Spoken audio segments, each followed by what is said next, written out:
Hello, and thank you for listening to this episode of the Moore's October Rants. Today's episode is going to be titled, It's All in Your Head. Have you ever walked into a room and immediately assumed everyone was watching or judging you? As if you're under a spotlight, with every move being scrutinized? Your mind begins to interpret neutral expressions as critical, casual conversations as personal attacks, and laughter as mockery. Yet in most cases, none of this is real. It feels real. That's the challenge. Physiologically, the body responds. Your chest tightens, your breathing shifts, and your thoughts spiral. But what's actually occurring is a psychological projection of internal fears onto neutral environments. This tendency is incredibly common. Many people take minor, often inconsequential events and inflate them into full-blown crises. One unfavorable comment on social media can trigger a belief that the entire world disapproves. A single awkward moment at work can evolve into the belief that one's professional competence is being questioned. These are fear-driven narratives created internally. The human brain naturally attempts to complete incomplete information. It constructs stories using the data it has, which is minimal or biased. We don't have access to others' thoughts, so we imagine the worst.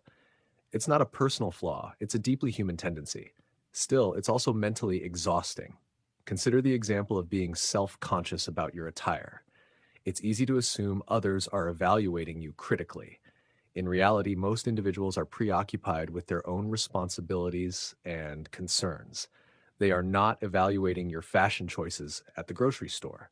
They're thinking about their errands, their families, or whether they lock their front door. Despite this, the brain may interpret a casual glance as judgment or criticism. This is a protective function. The mind seeks to identify threats even when none are present. It errs on the side of caution. This function is useful in dangerous situations, but problematic in modern life where the threats are often imagined. This issue is especially challenging for individuals with anxiety disorders. Their internal alarm system is hyperactive.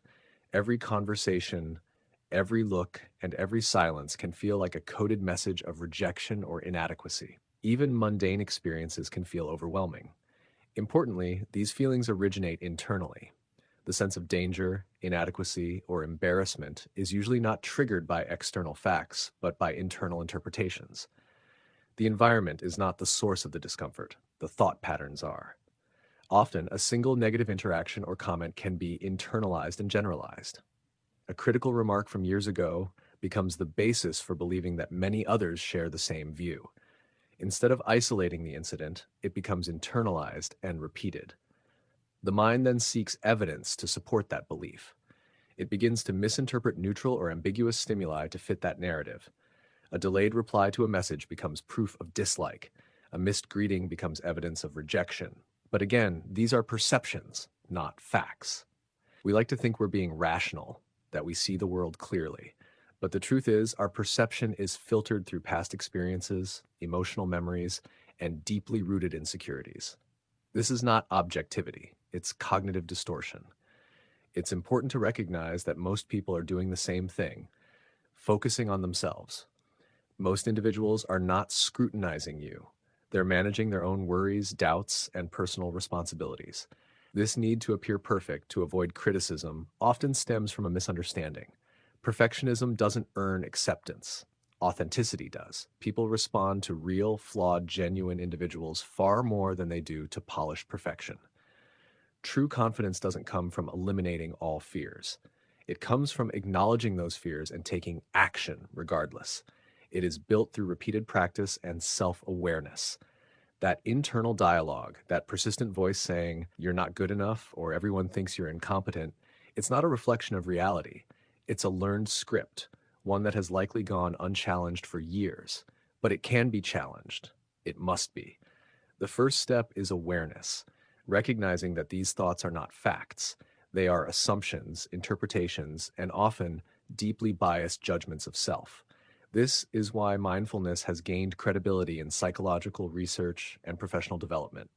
Not because it's trendy, but because it's practical.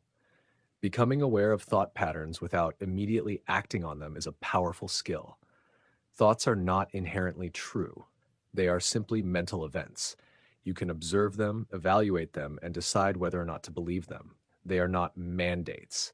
It is helpful to reframe thoughts as suggestions rather than truths. For instance, if your mind says, everyone thinks I'm unqualified, you can respond with, is that based on evidence or emotion? This approach fosters cognitive flexibility. You don't need to fight every thought. You simply need to recognize that not every thought deserves attention, especially the ones that diminish your value and distort your reality. You can ask yourself better questions. Is this thought helpful? Is it accurate? Is it based on current information or past trauma? If it's not serving you, it can be dismissed. Most suffering doesn't come from what actually happens, but from how we interpret it. A miscommunication becomes perceived rejection. A mistake becomes a catastrophe. A neutral moment becomes a source of shame. But these are interpretations, not facts. We weren't born with these narratives. They were learned over time. That means they can be unlearned, not instantly, but gradually, through awareness, reflection, and intentional action. It begins with small steps. Wearing something you like despite fear of judgment. Contributing in a meeting even if your voice shakes. Speaking honestly even when it feels risky. These small moments build resilience. Over time, the brain adapts. It learns that discomfort is not danger, that visibility is not vulnerability, that being authentic is not unsafe. Yes, people will occasionally judge. That is unavoidable. But most individuals are far too absorbed in their own lives to dwell on your perceived flaws. They forget quickly, not because you're insignificant, but because they are human. You are not the focus of everyone's attention, but you are the focus of your own. So it's important to direct that attention constructively. Reducing the power of anxiety doesn't mean eliminating it entirely. It means choosing not to let it dictate your actions. It means being aware of it without giving it control. Fear will still exist. That's expected, but it doesn't have to be in charge. Let it be present, but keep it in perspective. You have more agency than you realize, not because you can control other people's thoughts, but because you can control your response to them. Much of the fear we carry is imagined.